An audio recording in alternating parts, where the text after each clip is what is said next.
मुझसे election commission affidavit मांगता है, मुझसे कहता है कि ओथ लेना है। मैंने पार्लियामेंट के सामने, पार्लियामेंट के अंदर ओथ लिया है, इस संविधान के सामने ओथ लिया है।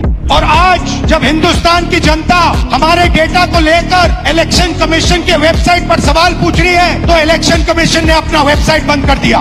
मध्य प्रदेश, राजस्थान, बिहार के वेबसाइट बंद कर दिए हैं, क्योंकि वो जानते हैं कि अगर हिंदुस्तान की जनता ने इसी डेटा को लेकर सवाल पूछना शुरू कर दिया तो उनका पूरा ढांचा कोलैप्स कर जाएगा। नमस्कार, मैं राजनीतिक परिवार में पैदा हुआ। जब मैं छोटा सा था 1980 में प्रियंका और मैं घर में लेई बनाते थे, रात को निकलकर पोस्टर चिपकाते थे। चुनाव समझता हूं, 20 साल से मैं स्वयं चुनाव लड़ रहा हूं। पोलिंग कैसे होती है, पोलिंग बूथ कैसे मैनेज किया जाता है, वोटर लिस्ट, फॉर्म 17, ये सब मैं गहराई से समझता हूं। कुछ समय पहले हमें दाल में काला लगा। चुनाव के नतीजे आते थे, मूड एक तरीके का होता था, रिजल्ट दूसरे तरीके का। मुझे याद है उत्तराखंड में हम चुनाव हारे। बाद में मैंने कैंडिडेट से पूछा कि जहां रोड शो हुआ था वहां जाके देखिए हमें कितने वोट मिले। हजारों लोग आए थे, पोलिंग बूथ में किसी ने वोट नहीं किया। यह असंभव था, यह हो ही नहीं सकता। उसके बाद छत्तीसगढ़ और मध्य प्रदेश के रिजल्ट, हमें लगा कुछ ना कुछ गलत हो रहा है। 2018 में मध्य प्रदेश में चुनाव होता है, हम जीतते हैं। हमारी सरकार चोरी हुई थी। 2023 में चुनाव होता है, मैंने अपने आंखों से भारत जोड़ो यात्रा में देखा, भयंकर एंटी इनकम्बेंसी, और हमें 65 सीट मिलते हैं। इम्पॉसिबल, हो ही नहीं सकता। और फिर महाराष्ट्र में पहली बार हमें सबूत मिला। विधानसभा और लोकसभा के बीच में जादू से नए वोटर आते हैं, और जहां भी इन नए वोटर्स ने वोट किया वहां वोट बीजेपी को गया। महाराष्ट्र चुनाव के बाद जब हमें डाउट हुआ, हमारे गठबंधन के सारे नेताओं ने प्रेस कॉन्फ्रेंस किए और हमने इलेक्शन कमीशन से कहा कि आप हमें वोटर लिस्ट दीजिए, वीडियो रिकॉर्डिंग दीजिए। इलेक्शन कमीशन ने मना किया। ना उन्होंने हमें वोटर लिस्ट दी और ना उन्होंने वीडियो रिकॉर्डिंग दी। डाउट हुआ, क्यों नहीं दे रहे, क्या कारण है? तो हमारे दिमाग में सवाल उठा, क्या इलेक्शन कमीशन बीजेपी की मदद कर रहा है? क्या इलेक्शन कमीशन ही इलेक्शन को चोरी करवा रहा है? इसके बाद हमने एक टीम सेटअप की और हमने उन्हें कहा कि आप जाइए, एक कंस्टिट्यूएंसी भी जाके ढूंढिए, सच्चाई ढूंढिए, किस प्रकार से चीटिंग की जा रही है, किस प्रकार से यह काम किया जा रहा है और कौन कौन इस काम को कर रहे हैं। सबसे महत्वपूर्ण बात यह है कि इलेक्शन कमीशन डिजिटल डेटा नहीं देता है, फिजिकल डेटा देता है। मतलब लाखों कागज में वोटर लिस्ट दे देगा, मगर डिजिटल वोटर लिस्ट किसी को कभी नहीं देता। क्यों नहीं देता? कारण क्या है? कारण है कि अगर डिजिटल डेटा मिल जाए तो इलेक्शन कमीशन की सच्चाई पूरे देश को पता लग जाए। हमने टीम को बताया, मैंडेट दी कि आप जाके चेक कीजिए, आप 5-7 सीटों पे पता लगाइए कि चीटिंग हुई, और अगर हुई तो कैसे हुई। टीम ने हमें एक दिन बताया कि 5-7 सीटों पे काम किया ही नहीं जा सकता। क्यों? मैंने उनसे पूछा क्यों नहीं किया जा सकता। उन्होंने मुझे ये कागज दिखाए। ये जो कागज हैं, ये एक लोकसभा के कागज नहीं है, ये एक विधानसभा के कागज है, और इन कागजों को हमने मैन्युअली सॉर्ट करना पड़ा। और पूरा का पूरा काम जो हुआ है, इसमें 6 महीने लगे हैं, और एक असेंबली सीट में हम ये काम कर पाए हैं। क्यों? क्योंकि डिजिटल डेटा नहीं दिया जाता। अगर इलेक्शन कमीशन ने हमें डिजिटल डेटा दिया होता तो हम ये कार्रवाई पूरे देश में, हर लोकसभा में, हर विधानसभा में 15 मिनट में करके दिखा देते। हमारे पास अनलिमिटेड रिसोर्सेज नहीं है, इसलिए हमने ये रिसर्च सिर्फ एक लोकसभा में, एक विधानसभा सीट में की। मगर मुझ में अब पूरा भरोसा है कि ऐसी 100 से ज्यादा सीटें हैं हिंदुस्तान में। जो यहां हुआ है उन सीटों में भी हुआ है। और याद रखिए, अगर बीजेपी को 10-15 सीटें कम आती तो आज नरेंद्र मोदी प्रधानमंत्री नहीं होते, इंडिया गठबंधन की सरकार होती। जांच ने 5 तरीके की चोरी पकड़ी है। डुप्लीकेट वोटर, जिसका मतलब एक वोटर के नाम वोटर लिस्ट में अनेक जगह आ रहे हैं।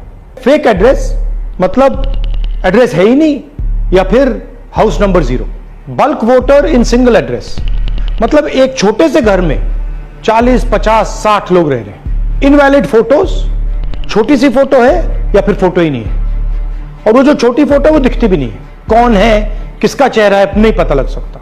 Misuse of form 6, form 6 first time voters के लिए होती है, मतलब जिनकी एज 18-20 साल की हो, मगर वोटर लिस्ट में 90 साल के लोग फॉर्म 6 का प्रयोग कर रहे हैं। चुनाव में 6,50,000 वोटर थे, उसमें से 1 लाख चोरी के थे। अब मैं आपको 5 उदाहरण देता हूं। यह देखिए गुरकीरत सिंह डांग, इसका नाम 4 अलग अलग बूथों पे आता है। यह कैसे हुआ और क्यों हुआ? एक और उदाहरण, विशाल सिंह, वाराणसी में वोटर लिस्ट में नाम है और बेंगलोर में 2 बार वोटर लिस्ट में नाम आता है। क्या ये वाराणसी में वोट कर रहे हैं या बेंगलोर में वोट कर रहे हैं या दोनों जगह वोट कर रहे हैं? एक और उदाहरण देखिए, हाउस नंबर 0। तो आपने कभी सुना है हाउस नंबर 0? हमने तो नहीं सुना था, मगर बेंगलोर में हजारों हाउस नंबर 0 हैं वोटर लिस्ट पे। हाउस नंबर 35 की कहानी सुनिए। छोटा सा घर है, ज्यादा से ज्यादा 4 लोग रह सकते हैं, मगर इस 35 में 80 लोग वोटर लिस्ट में रजिस्टर्ड है। ये ईआरओ ने कैसे अप्रूव किया, क्यों अप्रूव किया, पता लगाना है। अच्छा, अब ये देखिए वोटर लिस्ट, इनकी फोटो देखिए, या फोटो है ही नहीं या फिर छोटी छोटी फोटो है जो दिख नहीं सकती। इन वोटर आईडीज पे वोट दिया गया है। अब मैं आपको बताता हूं शकुन रानी की कहानी। फर्स्ट टाइम वोटर बनी है, 70 साल की आयु है। एक बार फॉर्म 6 का प्रयोग किया और उसके कुछ ही महीने बाद दूसरी बार फॉर्म 6 का प्रयोग होता है। 2 बार इनका नाम वोटर लिस्ट में आता है और फर्स्ट टाइम वोटर की लिस्ट में आता है। ये फर्स्ट टाइम वोटर हो ही नहीं सकती। तो क्या शकुन रानी जी ने वोट किया या किसी और ने शकुन रानी जी के लिए वोट किया? ये ही छुपाने के लिए सीसीटीवी का डेटा हमें नहीं दिया जा रहा है। और ये शकुन रानी जी अकेली नहीं है, ऐसे हजारों लोग हैं जिन्होंने फॉर्म 6 का प्रयोग करके 2-3 बार वोटर लिस्ट में नाम डाला है। हमने पहले इलेक्शन कमीशन से इलेक्ट्रॉनिक वोटर लिस्ट मांगी थी, सीसीटीवी फुटेज मांगी थी। उन्होंने अपना काम नहीं किया, हमें नहीं दिया।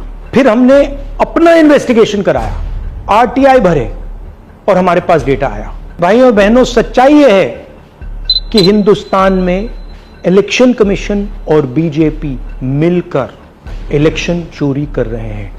यह पूरा का पूरा सबूत ब्लैक एंड व्हाइट में आज हमने आपको दिया है। इलेक्शन कमीशन जानता है कि हमने उनकी चोरी पकड़ ली है, इसीलिए एसआईआर आया है। यह एसआईआर जो है इंस्टीट्यूशनलाइज चोरी है। इलेक्शन कमीशन खुलकर बिना डरे बीजेपी के साथ मिलकर चोरी कर रहा है। और ये जो एसआईआर है, इसका लक्ष्य गरीबों का जो हक है, उनका वोट जो है, उनसे चोरी करने का है। मैं आपको एक और बात बताना चाहता हूं। इस पूरी इन्वेस्टिगेशन में हमने वोटर एडिशन को देखा है, मगर जितना एडिशन होता है शायद उससे ज्यादा डिलीशन होता है, सबट्रैक्शन होता है। तो यह सिर्फ एक मेन तरीका हमने पकड़ा है, दूसरे तरीके पे हमने इन्वेस्टिगेशन की ही नहीं अभी। मैं इलेक्शन कमीशन और इलेक्शन के ऑफिसर्स को साफ कह रहा हूं, आप जो कर रहे हो गलत कर रहे हो, यह ट्रीजन है, देश के खिलाफ है। यह मत भूलिए, टाइम आएगा हम आपको पकड़ेंगे, बचने वाले नहीं हो। It is critical that we expose voter चोरी। हमारे चैनल के साथ जुड़ने के लिए सब्सक्राइब करें और बेल नोटिफिकेशन दबाना ना भूलें।